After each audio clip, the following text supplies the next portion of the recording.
Number four. We on number four, y'all. Spooky Scary Sunday number four. Quick note. Some of y'all's about to go back to school. That's tough. Waking up at 7, 6 in the morning for another whole year. It's tough. Clearly, I don't have to go through that anymore. Just graduated. I mean, just a little bit. What's called? I still got to go to college, so I still do got to wake up early. But hey, man, that trick or treat. It was Halloween night of 2007, freshman year in high school, and I was with my friends Ivan, Ryan, and Jesse. We were all dressed as the Super Mario characters. I was Luigi since I was the second tallest. Ivan was Mario since he's short and buff. Not that Mario is buff. Jesse was Waluigi because he's freakishly tall and skinny, and Ryan was Wario because he's just really fat. So they were the perfect group costumes for us. We live in a very non-congested suburban neighborhood with a decent amount of space in between houses. On Halloween, that's the worst thing ever. Less bang for your buck. We were trick-or-treating for hours, way past dark, and eventually came the time when most trick-or-treaters were heading home. On trick or treating, that's about to come up in a couple months. My birthday, October 9th. Birthday stream coming soon. But what do y'all actually like? When do y'all actually go inside, or if y'all even do still trick or treat? When do y'all go inside? I'm not lying. I used to stay up until the AMs. People used to stay up in the AMs to still give out candy, even past October. Talk about even past October, yeah. Used to not go inside. I'm not lying. My feet started to hurt, and I Bags had to used to constantly be. switch arms for holding the now 10-pound pillow sack of candy, but we planned on going until our bags were completely full. A lot of the houses by now weren't answering anymore. It was probably past their cutoff time for giving candy to trick-or-treaters. Approaching our next house, we saw a purple bucket on the stoop, which was the best feeling ever. I was the one to get close enough to realize it was empty. Another thing,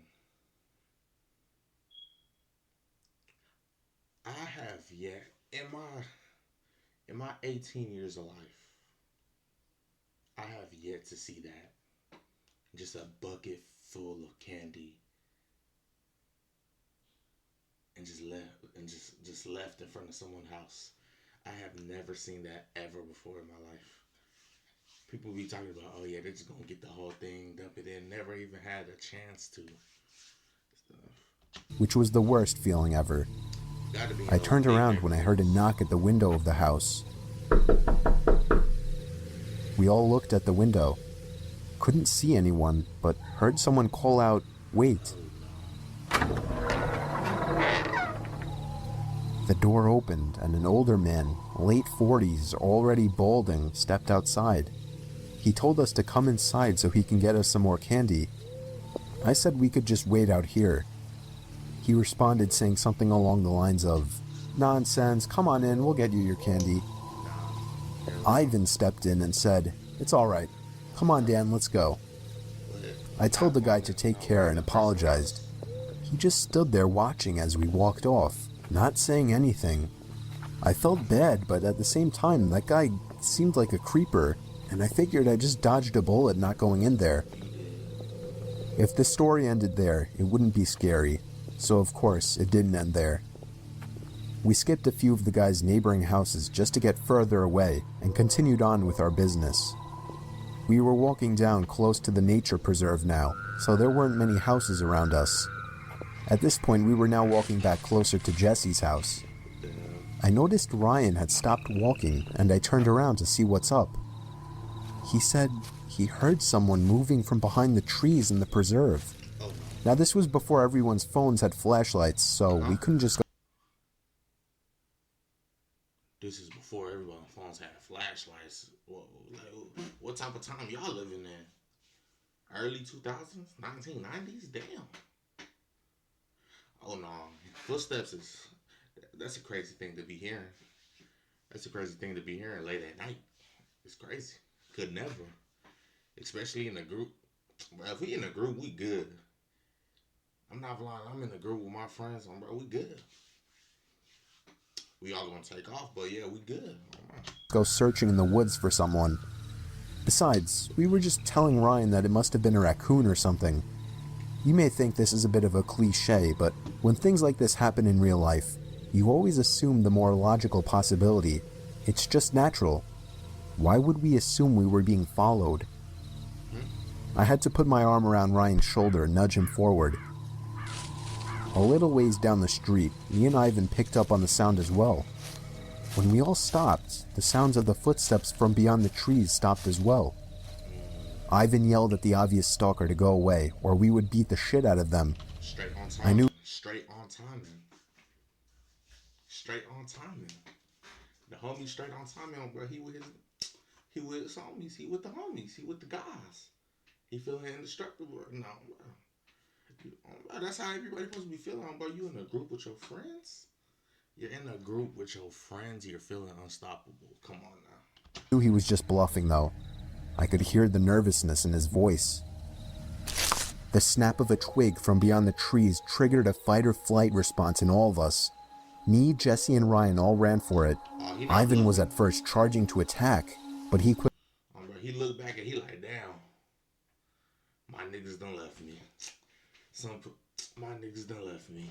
Like, wow. Talk about, oh yeah, I heard the nervousness, but you was the first one to take off. Quickly followed after realizing we had all taken off. We ran down the dark street, and we all noticed the sounds of at least 2 or 3 pairs of footsteps crushing the twigs and leaves in the woods. We banked it hard right down Jesse Street when it finally came up, and ran straight for his backyard, entering his house through the back door. The first thing we did was peek out through his living room window. We couldn't see anyone. We all had to gather our thoughts and discuss what the hell just went down in his living room, when all of a sudden we heard Jesse's backyard gate slam shut. Jesse dove to turn off the lights. There was a click and a bang from down in the den. It was more than likely Jesse's back door. We all agreed to go down armed with knives and face them. Jesse turned on his back door light, but there was nobody out there. Just then the front door opened, and we all screamed like animals. Jesse's mom and sisters came rushing downstairs. They had just gotten home from their friend's little house party. We all rested assured knowing it was just them. Jesse... I wish someone would follow me home. Me knowing I am getting followed home. And leave the door unlocked.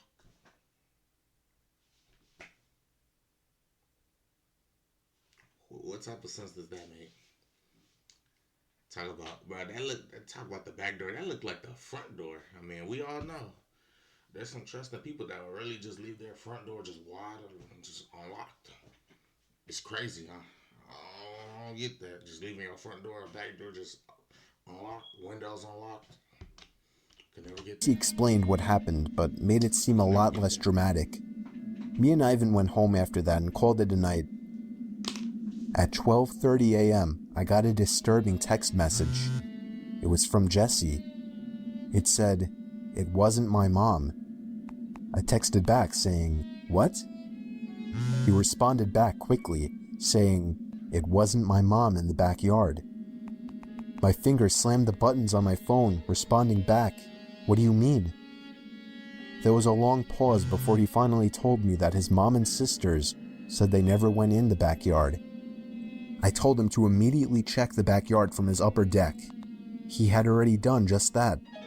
He also told his mom everything, and she had already called the police. They didn't find anyone back there, but Jesse did mention the guy who invited us in while trick-or-treating. Nothing ever became of that, and nothing ever happened at Jesse's house again after that one Halloween night. That would have been my...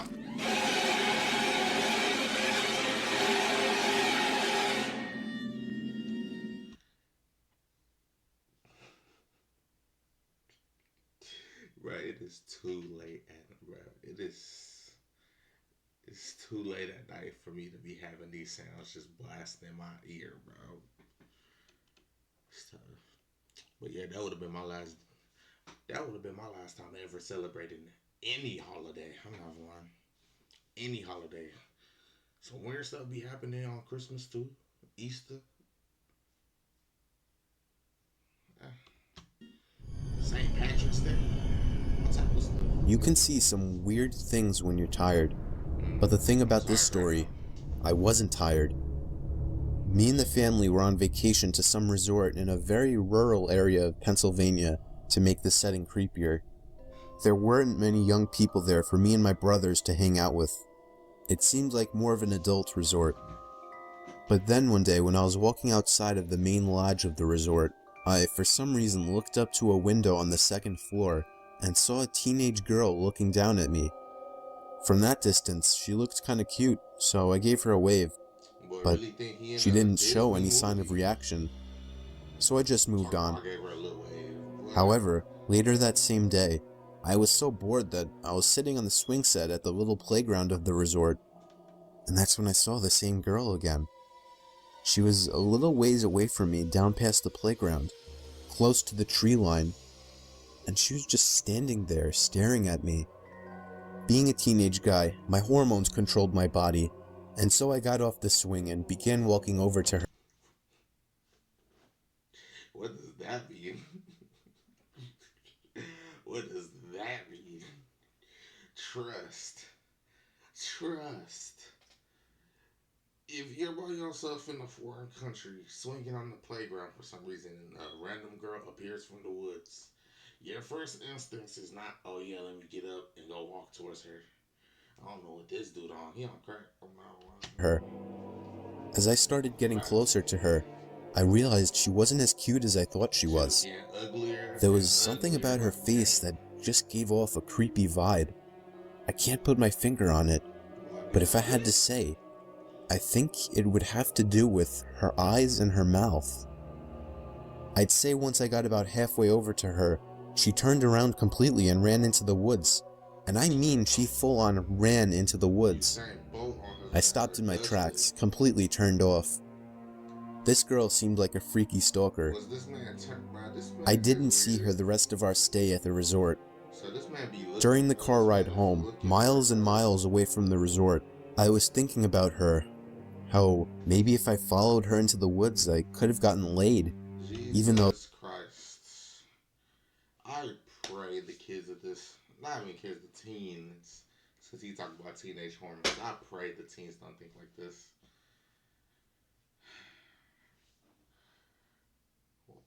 Why am I trying to put myself in that category like I'm not 18? You know what? oh, there was something off about her face. But then what I saw next made me feel like my heart dropped into my stomach. Looking down ahead, I saw the same girl standing by the tree line on the side of the highway. As we sped past her, I saw her head turn so that she was always looking right at me, even through the tinted minivan windows. I asked my parents if they saw her, and they just responded, "Saw who?" Soon afterwards, I accepted that it was all in my head, and that the girl was never even there. I would have never even left the country. It's crazy. I have never left Texas. I'm probably never is. It's too much weird stuff going on. There used to be a pond about half a mile away from my old house that I would commonly go fishing. I reacted to this already. Huh? These trailers be the weirdest trailers I've ever seen in my life. I waved at him and gave him a smile. He hopped into a small boat floating by the edge of the pond and began to row over to me, leaving it open just a crack for peeking outside undetected. It started to get dark out, and I left every light in the house off, still peeking out to the front yard, making sure I wasn't followed. The time came when I finally decided I ain't react to this. Yeah, I'm tripping. Yeah. I'm tripping. My bad. My bad, y'all. My bad.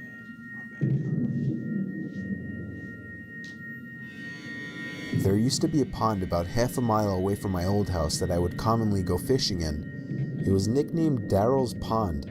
I still have no idea who Daryl was or why it was called that, but nobody owned it, so people would once in a blue moon go fishing there as well. It was usually me by myself though. It's crazy. I had dug a pole. Being by myself in the middle of the woods is crazy, especially doing this. this. Who, bro? I'm too tired for this. But who would find this? I mean, I, I can see how you can find it relaxing, being just by yourself in the middle of the nature. But I don't know how you cannot think that's also terrifying at the same time. Being by yourself in the middle of the woods. At least go with somebody. Like, sister, bro. Actually, don't go with your sister. Go with your older brother. I would even go with a little brother. Go with your older brother. An older friend. Someone bigger than you. Into the ground where I would tie a noose to and from my small kayak. I'd say it was about 3 in the afternoon when I rowed out to the middle of the pond, the sweet spot for getting a decent catch. There was another person coming out from the trees. I waved at him and gave him a smile. He hopped into a small boat floating by the edge of the pond and began to row over to me. As he got close enough where trying to speak to him wouldn't come off as obnoxious, I gave him a friendly, "Perfect day, isn't it?" "Yes, absolutely," he said. He didn't say anything after that, and I started to feel a bit awkward, as if I were obligated to keep some kind of conversation rolling now. "So, you come out here to throw some lines?" I asked. "No, I don't actually fish." "Oh, well, it's never a bad day to relax on the pond," I said. He continued to row closer to me until See, this what gets people shot, bro. But how would you even get out of this situation? First of all, I'm not even going to get into the situation, so that's not for me to answer. I do not have the answer for y'all. Maybe y'all wanna be a scary movie protagonist and wanna be in situations like this all y'all lives. But hey, personally, I'm good in my house. You feel me? Tent, camping, and all those stuff. I leave that to the adventure people. Oh, bro, they got it. his boat collided with mine, creating a big thud. Oh no. I was genuinely uncomfortable now. I didn't feel threatened, just weirded out. I was only 24 years old. This guy looked like he was late 40s or 50s. There was an awkward silence. I tried to just act like I was focused on trying to make a catch, but by now that wasn't even on my mind. This guy was weird. I didn't know what he wanted, and I was uncomfortable being so close to him. I felt him looking at me, or at least in my direction, as I faced. Sorry for pausing too much, but ain't that a superpower? You could just feel when weird energy is being directed towards you. You can just feel when someone is just staring at you, like your body just like your body just goes into like a protective mode. Like, bro, you're getting stalked. Turn around. I be always be catching people just look at me, bro. I don't look at them. I look in their general direction, but I clearly see them looking dead at me too. So I don't do that. I don't play that shit. Face halfway to the opposite direction of him. I took a quick glance to my right. Yeah, he was staring at me. I decided to be ballsy and lock eye contact with him. After about 4 seconds, he looked away. "So, where are you from?" I asked him. "Up there." He pointed behind himself, in the direction of the woodsy hill leading past the dirt road. "Oh, you live by Suffolk?" I asked. No, I'm not," he said. "What made you decide to come out here?" I said. "Why not?" I continued to try and uncomfortably fill the awkward silences that kept coming up. His responses were dry. He didn't contribute anything to what was barely a conversation. He just sat there not doing anything with half a smile on his face, looking either at me or in my general direction throughout. I was creeped out. My heart was racing at this point. I'd go as far as saying that I was nervous for my life. We were surrounded by trees in all directions in the middle of a pond. I started to row a bit closer to land, but in a very low-key kind of way, trying to play it off as me just trying to find a better spot to find some fish. I was horrified when I saw he was following me. What a great day, huh? I felt a shake in my voice. I got close enough to the edge of the pond where I finally told the man, I think I'm gonna call it a day. I turned to see his reaction. He was still staring at me, but his smile was gone now. I can't let you leave, he said. He lifted his flannel to expose a handgun sticking out of his jeans pocket. As soon as I could process what I was looking at, I dove out of the boat for land, ran the whole half-mile uphill through the woods back to my house, and locked every door and window as soon as I made it home. I pulled down the blinds to the dining room window, leaving it open just a crack for peeking outside undetected. It started to get dark out, and I left every light in the house off, still peeking out to the front yard, making sure I wasn't followed. The time came when I finally decided I wasn't followed. I realize now, like you, that not calling the police immediately was a huge mistake. I kept my bedroom windows open to let the room air out. So you mean to tell me someone just shoved you a gun talking about, oh yeah, I can't let you leave. And all you did was just run to your house. Oh yeah, willy-nilly. I'll just lock my door. So yeah, everything done. Boy, the police would have got called on the way to the house. What? They would have met me at the house on my way. My bedroom was on the second floor, so I wasn't worried about being watched through the window. About half an hour after shutting the light and falling under the covers, I heard the sound of leaves crunching from outside. From inside, oh yeah, the window. I sat up to hear it more clearly. It was definitely something walking around out there. Normally I would assume it was a deer or a bear, but after what just happened, I was still in paranoia mode. I sat up as still as a statue, except for my shaking out of fear, waiting as the sounds of the steps stopped. Hey buddy, you up there? Are you trying to sleep? Sorry, I didn't mean to wake you. I felt like 100 pounds just fell directly onto my chest. It was the same voice. I knew it right away. I didn't make a sound. I crept out of the room quietly downstairs to the kitchen and grabbed the phone, practically crawling on my way out to avoid being seen through the open blinds. I called 911 like I should have earlier in the temporary safety of my bedroom. I made sure to whisper into the phone as I was still hoping that he hadn't yet heard or spotted me. 20 minutes felt like an hour as I sat behind my bed, waiting for the police to arrive in constant fear that I would hear glass breaking from downstairs, or a thud on the back door, or even just a voice again from down below my window outside. The police did a thorough investigation of the property in nearby woods, turning up nothing. They suggested I stay with a friend or a family member. No. They should suggest you to move. Suggest you to move. Why would you even want to live nothing but wood? Why would you want to live by nothing but forest? Not even wood, bro. Nothing but, like, you live right, bro. Behind your house is a big forest. You don't own that forest. So anybody, man, you don't even own the property, bro. So anybody can just go walk through, like, bro. And that's where you want to live, somewhere with no protection. No protection. Like, think about it. At nighttime, this man talking about, oh, I thought it was a bit, bro. So you just perfectly okay with just bears walking outside your house? Talking about bears and mooses, man. Member for a few days, and so I did. I never heard from or saw the man again, but I still moved a month later.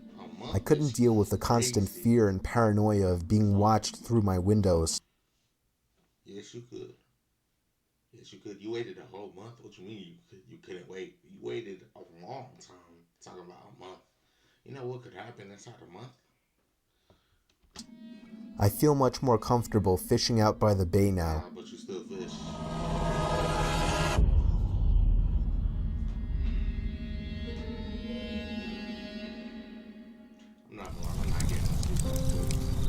The last thing I saw was my alarm clock flashing 12:07 before she pushed her long, rotting nails through my chest, her other hand muffling my screams. I sat bolt upright, relieved it was only a dream, but as I saw my alarm clock read 12:06, I heard my closet door creak open. Growing up with cats and dogs, I got used to the sound of scratching at my door while I slept. Now that I live alone, it's much more unsettling.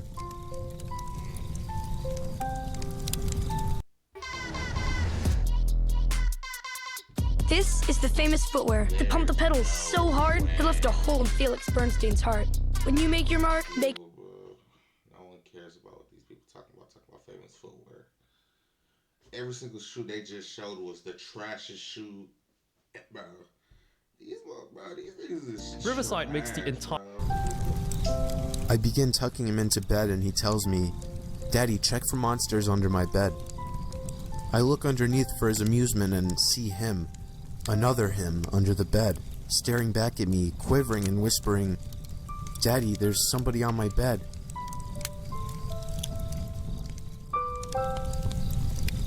I always thought my cat had a staring problem. She always seemed fixated on my face, until one day when I realized that she was always looking just behind me.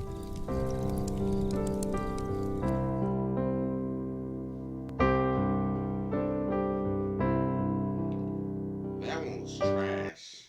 The last one was trash. The first out of that four was good. The second one was trash. The third one was good. The last one was trash. I got 2 more videos for y'all boys on there. We good.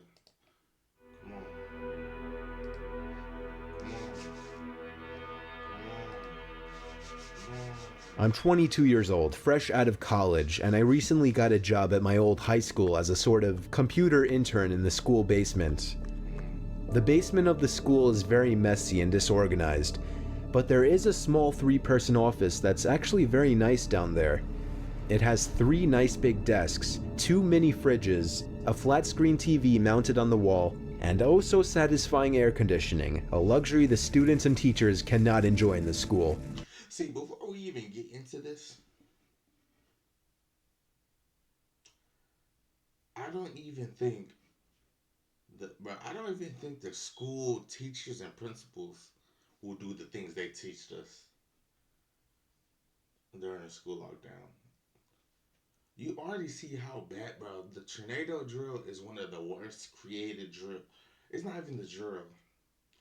That whole thing is the most stupidest thing I've ever been a part of in my life. Then you got this. Personally, I never not knew why the person just couldn't shoot the door handle to get into the classroom. Personally, if it actually went down in my school, I'm gone. Who's about to stay in the classroom waiting to get shot? Bro, that's bullshit. Bro, we'll be on the first story window right there, leading to the parking lot, leading to the street, the main street. And you think we about to stay? We're getting the fuck on, what? And of course all the school servers and other computery stuff. I got the job because 3 of my old computer teachers flat out adored me. I could actually consider them as real friends, not just teacher figures, so they all helped tremendously in landing me this job. It's been great, until something that happened a few weeks ago. My 2 co-workers that shared the office with me, Dave and Gary, weren't in the office at the time. They were upstairs working on papers or whatever. I was eating my sandwich during my lunch break when I got a phone call from one of the women in the front office telling me the school was on lockdown and that somebody, possibly armed, had entered the school. There wasn't much that I could do other than turn off the lights because... Like, why are you telling me? Like, I mean, of course, I get why you calling me. But, like, I don't know why I'm trying to get with this, but I'm like, bro, why are you telling me? Like, I mean, I'm in the basement. I'm good. I'm just about to lock the door. I'm straight. Would have still been playing the game on my, like, bro. Because, surprisingly, as nice as this little office was, it didn't have an actual door to it, just a big opening, and the door to the whole basement didn't even have a working lock. For my own safety, I did turn off all the lights in the office and my computer screen. I kept my phone on the desk, texting both Gary and Dave, but they wouldn't respond. I sat down there in the dark, playing games on my phone for like 20 minutes, waiting for the call from up front to tell me to resume working. I had no idea what was happening. I couldn't hear what was going on upstairs from down here. but I was not allowed to make any calls until I was informed that the lockdown was over. Then the noisy basement door opened. As the creaking echoed across the basement and into my office, I sat up from my seat, wondering if I should call out Gary or Dave. I was eager to get some info from them. Someone then came running down the stairs, and their footsteps were approaching my office. I pushed away my chair and crawled under my desk. Somebody entered the office but did not turn on the lights. There was just silence. I can't even describe the fear I was experiencing. Boy, I would have got my ass caught. I don't know. When I'm in situations like this, I cannot hold my breath. I cannot. No, I'm going to be like Leslie. I'm going to be like that. He going to be like, damn, what the fuck? He going to be like, nigga, shoot my ass. I felt like if I made one sudden noise, I'd be a dead man. Suddenly, my phone dinged as I got a text message. I felt my entire world shrivel up and die at that one moment as I clenched my teeth in fear.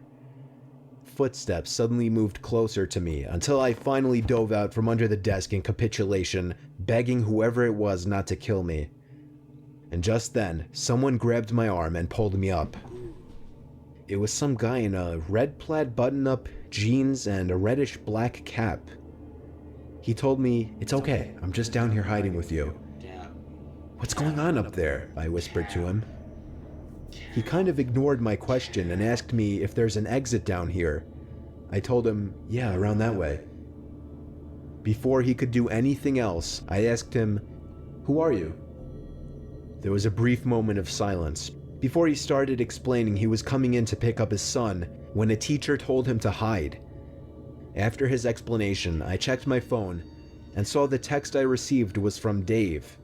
It said, "Dude, this is fucking crazy. Some guy with a gun shot Mr. Buckley. He's wearing a red shirt and a hat. Whatever you do, don't come upstairs." I was about to reread that text out loud to the man until I realized. I looked up and felt my stomach sink. The man seemed to catch on to my suspicious stare.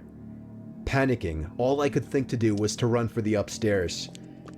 A gunshot echoed through the basement and I could hear the bullet ricochet off something metal in the darkness. But thank God the bullet missed me and I made it upstairs. Fortunately, police were waiting at all exits, including the basement exit, and caught the man the second he opened the door. More good news, our teacher Mr. Buckley survived the gunshot. It was later determined. Like, imagine if you was just the only person that was to die just because you wanna, like, trust. You can read something with being very discreet. You can read something that's totally soul crushing and not make a face about it if you know you're in the right situation. You mean to tell me you read something off the phone describing the person you look at and you gonna make a face like while looking at them? You wanted to get that quick scope. I don't know. You wanted him to hit that quick shot on you. I don't know. Determined that the man and Mr. Buckley had some beef for whatever reason, but that was never revealed. All we know is that Mr. Buckley couldn't have done anything that would have warranted this kind of reaction. And I know that the sound of that gunshot will forever echo in my mind. That would get me true. I would never be able to go to sleep. One more.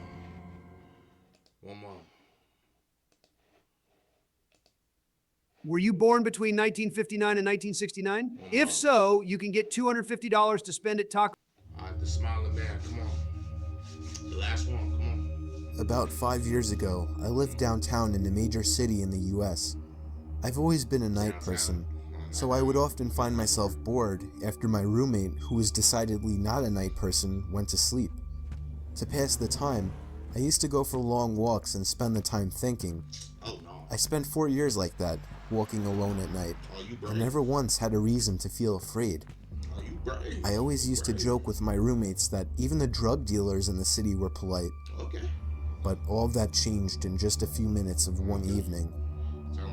It was a Wednesday, somewhere between 1 and 2 in the morning, and I was walking near a police... 1 or 2 in the morning. Why are you not asleep? I mean, I can't really say that since I'm not asleep. It is way past all of that. Patrolled the park quite a ways from my apartment. But like, why is you It not was a asleep? quiet night, even for a weeknight, I'm making with bangers. very little traffic and almost no one on foot. The park, as it was most nights, was completely empty. I went down a short side street in order to loop back down my apartment when I first noticed him. At the far end of the street, on my side, was the silhouette of a man dancing. It was a strange dance, similar to a waltz, but he finished each box with an odd forward stride. I guess you could say he was dance walking, headed straight for me. Deciding he was probably drunk, I stepped as close as I could to the road to give him the majority of the sidewalk to pass me. The closer he got, the more I realized how gracefully he was moving. He was very tall and lanky and wearing an old suit. He danced closer still, until I could make out his face. His eyes were open wide and wild, head tilted back slightly, looking off at the sky. His mouth was formed in a painfully wide cartoon of a smile. Between the eyes and the smile, I decided to cross the street before he danced any closer. I took my eyes off of him to cross the empty street.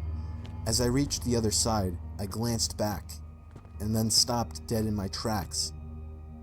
He had stopped dancing and was standing with one foot in the street, perfectly parallel to me.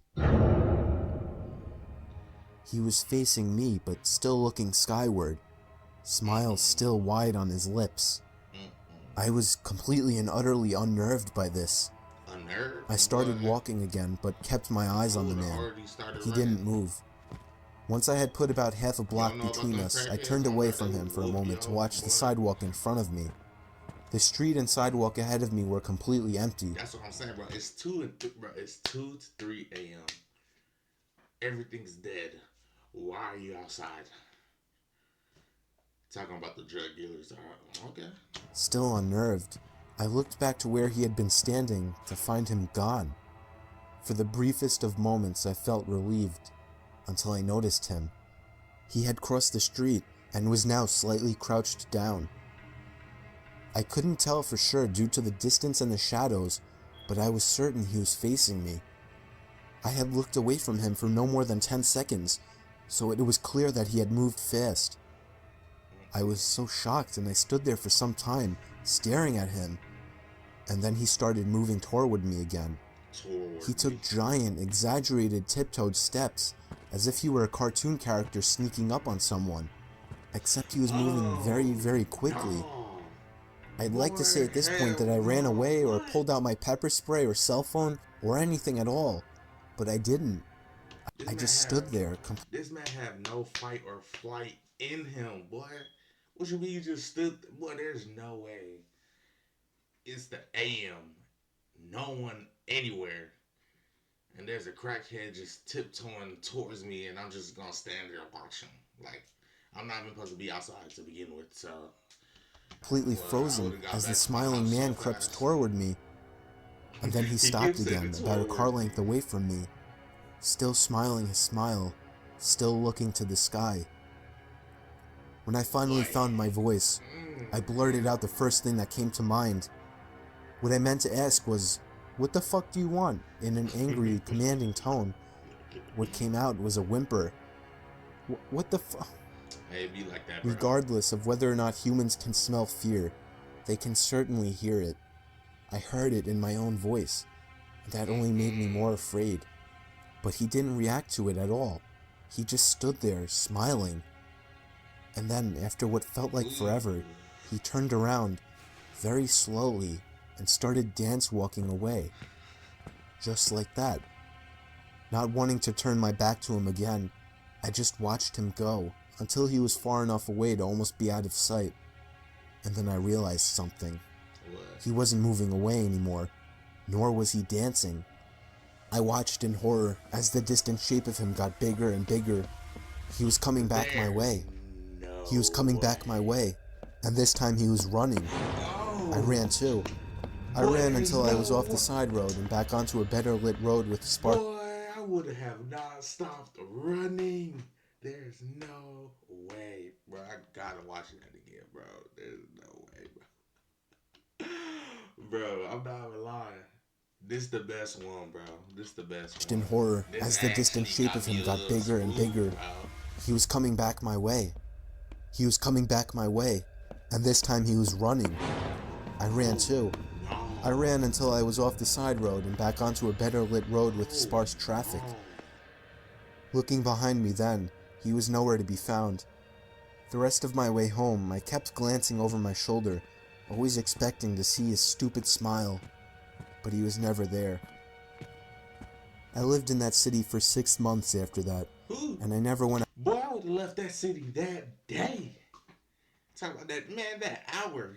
It's 2, 3 o'clock. Well, I would have been gone by 5. I'm not lying. out for another walk. There was something about his face that always haunted me. He didn't look drunk.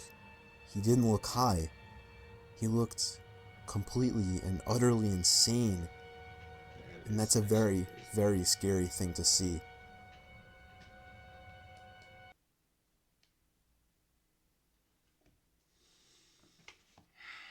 I'm not gonna lie. I'm about to go watch some SpongeBob. Alright, peace, y'all. Bye. Have a beautiful time.